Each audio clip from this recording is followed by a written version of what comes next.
భారీ వర్షాల నేపథ్యంలో లోతట్టు ప్రాంతాల ప్రజలు అప్రమత్తంగా ఉండాలని నల్గొండ జిల్లా కలెక్టర్ ఇలా త్రిపాఠి అన్నారు. దేవరకొండ డివిజన్లో భారీ వర్షాలు ఎక్కువగా ఉండడం, డివిజన్ మొత్తంలో 12 సెంటీమీటర్ల వర్షం కురవడం వల్ల ఇబ్బందులు తలెత్తకుండా బుధవారం ఆమె దేవరకొండ డివిజన్లో పర్యటించారు. భారీ వర్షాల నేపథ్యంలో లోతట్టు ప్రాంతాల ప్రజలు అప్రమత్తంగా ఉండాలని నల్గొండ జిల్లా కలెక్టర్ ఇలా త్రిపాఠి అన్నారు.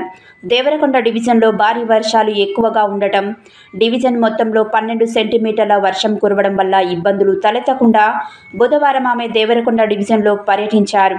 కొండమెల్లపల్లి మండలం గిరిజానగర్ తండా వద్దపై నుండి వర్షపు నీరు ఉధృతంగా ప్రవహిస్తూ ప్రధాన రహదారిపై నిలిచిపోవడం వల్ల రాకపోకలకు ఇబ్బందులు కలుగుతున్నాయని గమనించి తక్షణమే వర్షపు నీటిని మళ్లించి ప్రజలు ఇబ్బందులు పడకుండా తగు చర్యలు తీసుకోవాలని సంబంధిత అధికారులను ఆదేశించారు. వర్షాలను దృష్టిలో ఉంచుకొని ప్రజలు ముందు జాగ్రత్త చర్యలు తీసుకోవాలని, కాజ్వేల్, రహదారులు, బ్రిడ్జిలపై ప్రయాణించవద్దని సూచించారు. అలాగే వర్షం వల్ల తడిసి పడిపోయేందుకు అవకాశం ఉన్న ఇళ్లలో ఉండొద్దని తెలిపారు. జిల్లా కలెక్టర్ వెంట దేవరకొండ ఆర్డీఓ రమణారెడ్డి, తహసీల్దార్, ఎంపీడీఓ తదితరులు ఉన్నారు.